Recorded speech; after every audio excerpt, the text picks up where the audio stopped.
PM Modi से नीतीश की गद्दारी अब बिहार में पड़ती दिख रही है भारी। बीजेपी के चाणक्य ने तैयार कर लिया मास्टर प्लान, बिहार में शिंदे का होना है इम्तिहान। जनता में गिर रहा जेडीयू का ग्राफ, कई बड़े नेता छोड़ चुके हैं पार्टी।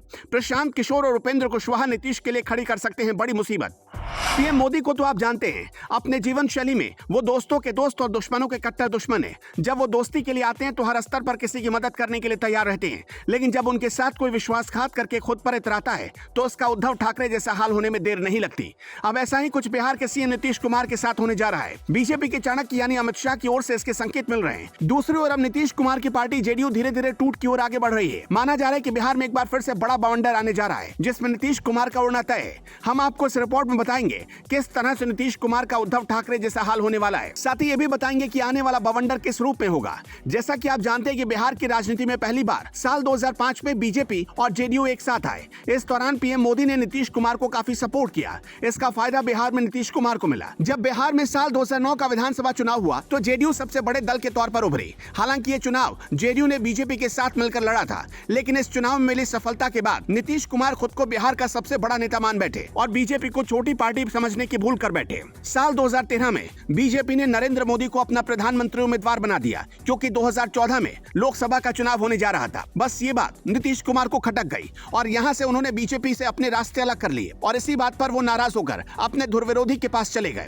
यानी उन्होंने आरजेडी से हाथ मिला लिया। नतीजा ये हुआ कि 2014 के लोकसभा चुनाव में नीतीश की पार्टी और आरजेडी और कांग्रेस तीनों पार्टियां मिलकर भी मोदी का कुछ नहीं बिगाड़ पाई। बिहार में सिर्फ मोदी मोदी ही चला। जब नीतीश को ये लगने लगा कि दाव फिट नहीं बैठ रहा तो फिर से वापस अपने खेमे यानी बीजेपी के साथ चले गए। दोबारा वापस जाने पर प्रधानमंत्री मोदी और बीजेपी ने उनको पहले ही जैसा सम्मान दिया, लेकिन ये सम्मान भी नीतीश कुमार को रास नहीं आया और फिर से नीतीश कुमार ने पलटी मार दी।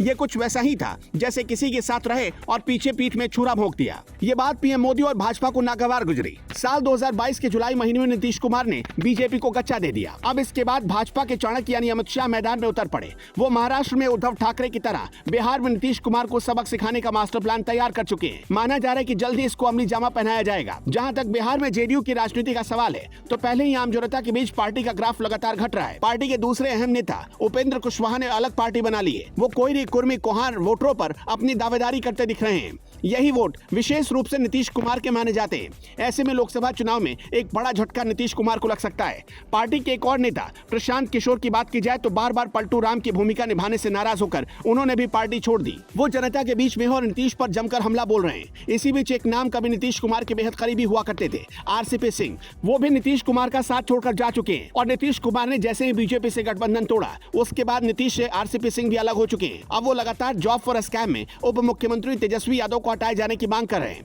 इन नेताओं के पार्टी से बाहर होने के बाद पार्टी का जनता में ग्राफ काफी घटा है। हालांकि इससे अलग नीतीश को उद्धव जैसी हालत में पहुंचाने पर भी काम चल रहा है। माना जा रहा है कि जीतन राम मांझी वैसा ही काम करने जा रहे हैं जैसा कि पहले नीतीश कुमार ने बीजेपी के साथ किया।